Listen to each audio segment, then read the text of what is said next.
Hi folks, another video on the road to switching over to Fuji mirrorless. As you may know from my previous video, I've always been a Nikon shooter. I don't think I would actually ditch my Nikon system completely, although I have sold off quite a lot of gear, and I've still kept 2-3 bodies and about half a dozen lenses, which I don't think I would go down from that, because in certain situations I prefer to use my Nikons, but a lot of the time I do want something smaller. I started getting an appeal for a smaller system using my Nikon V1, which is very good, but everything's hidden in the menus, limited lens choice, the crop factor is just too much because it's a 1-inch sensor. So I tried the Sony system. I tried the A6000, fantastic IQ, but I don't like the menu system. I find it a bit too fiddly, and it wasn't really what I wanted. I want a traditional field camera with the controls on the top so that I can just change my settings at a glance and be in complete control manually, exactly the way that I was shooting years ago on a Nikon FM. As I've said before, I want a Nikon FM or an F3 with digital files. That would be perfect. So I'm trying the Fuji, and I've got one on the way. The next step was lens choice.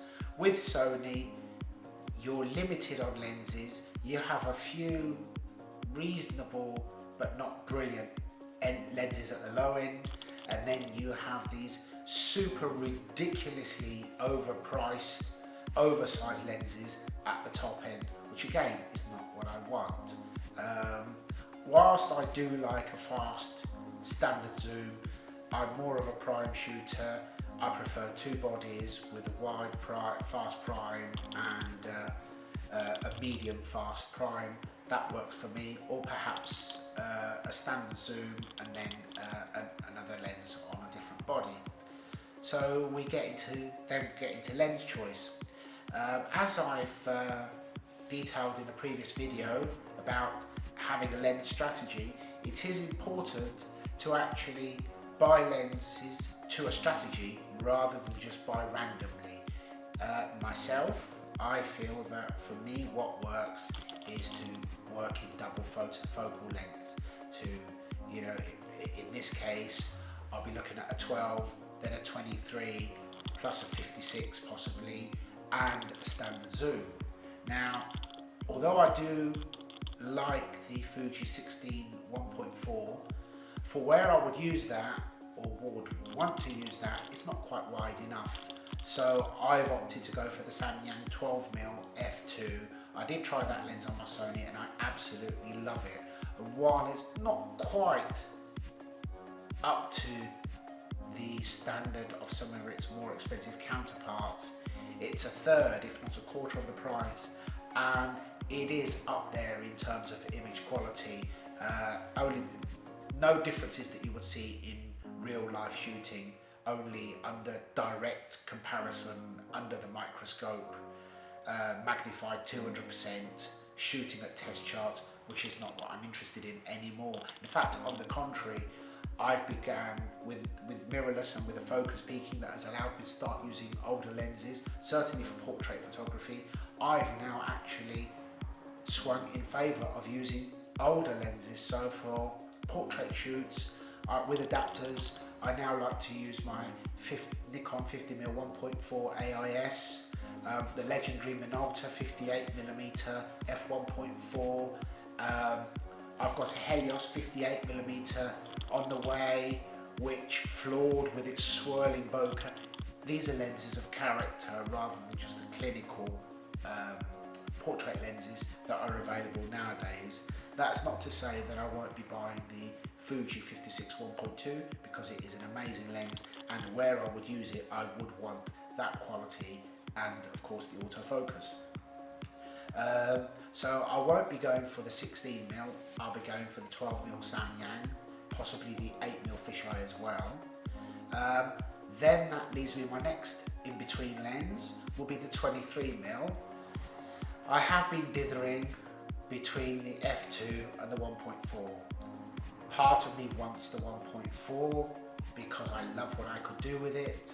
The other part of me does prefer the f2. It's a later lens, faster focusing, quieter focusing, better image quality, and the 23mm 1.4 does not have very good IQ at close up, and I do like to do quite a lot of close up, so I think I would probably go for the f2 at 23mm.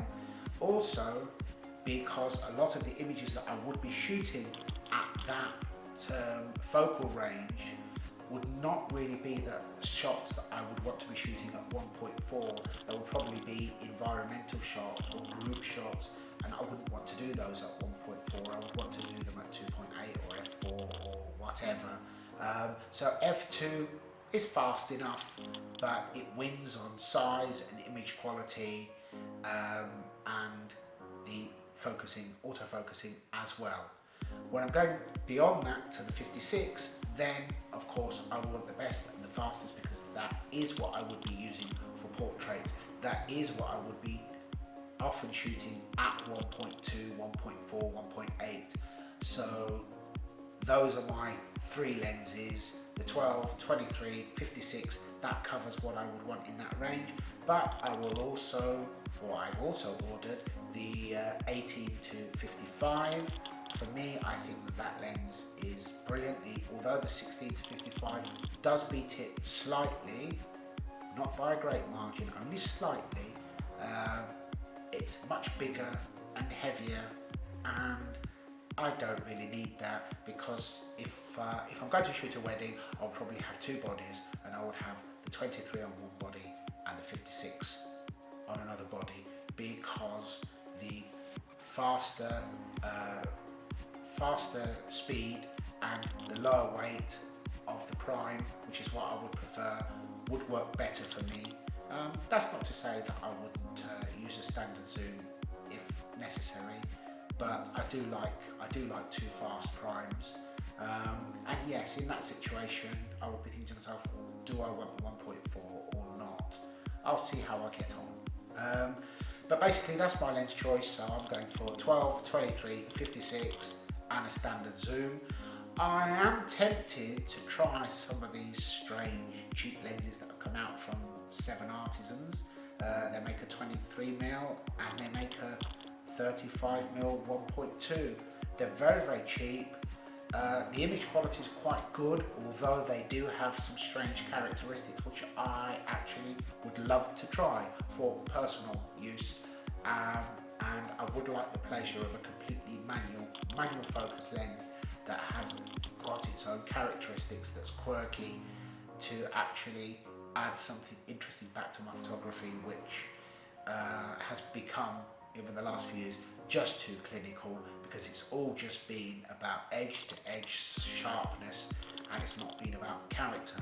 And as I've said, since I got the Sony and I started using the Nikon 50 f1.4 and the Minolta 58 1.4 with adapters and the focus peaking, the focusing was a doddle, and I did start to get these beautiful, creamy, buttery, low contrast, vintage looking shots that that modern lenses just cannot recreate. So what are your thoughts on lens choices? I shall let you know how I get on when they all arrive and I've been out shooting with them. Back soon.